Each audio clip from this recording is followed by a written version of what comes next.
ناظرین السلام علیکم ورحمۃ اللہ وبرکاتہ۔ آپ کی خدمت میں ایک اور واقعہ پیش کرتے ہیں۔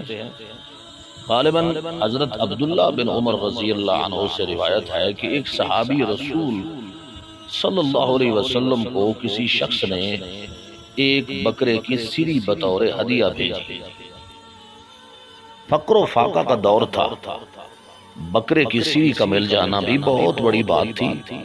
یہ صحابی اگرچہ کئی دن سے فاقہ سے تھے، گھر میں کھانا پکانے کو کچھ نہیں تھا، مگر دل میں سوچا کہ ہو سکتا ہے میرے دوسرے مسلمان بھائی فلاں آدمی اس کو زیادہ تنگی ہو، مجھ سے زیادہ تنگی ہو، پریشانی ہو، بھوک ہو، تو اس کا کنبہ بھی بڑا ہے، چنانچہ وہ سری انہوں نے اس کے ہاں بطور ہدیہ بھیج دی۔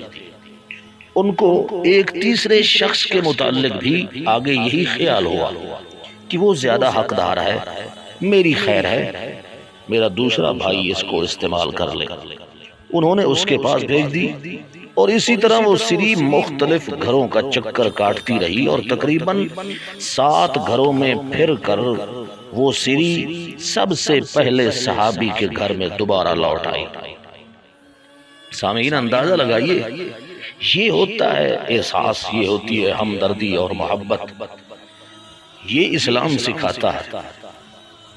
اور جب امام الانبیاء محمد الرسول اللہ صلی اللہ علیہ وسلم کی جماعت دین اسلام کے تحت تیار ہوئی تو اسی طرح ان کے دلوں میں اللہ نے محبت اور پیار ڈال دیا، جبکہ وہی شخص، وہی لوگ اسلام سے پہلے ایک دوسرے کے جانی دشمن تھے، اور جب اسلام ان پر لاگو ہوا، ان کے دل کے اندر ایمان پیدا ہوا، روحانیت اور نورانیت اجاگر ہوئی، تو پھر انہی کے بارے تو اللہ پاک فرماتے ہیں رحماء بینہم، ان کی آپس میں اتنی محبت اور پیار ہوا کہ جس کی مثال دنیا میں نہیں ہے۔ صحابہ اکرام کا فکر و فاقہ اور عشرت تنگی بھری زندگی دیکھیے، اور فکر و فاقہ کے باوجود بے مثال ایثار اور قربانی دیکھیے۔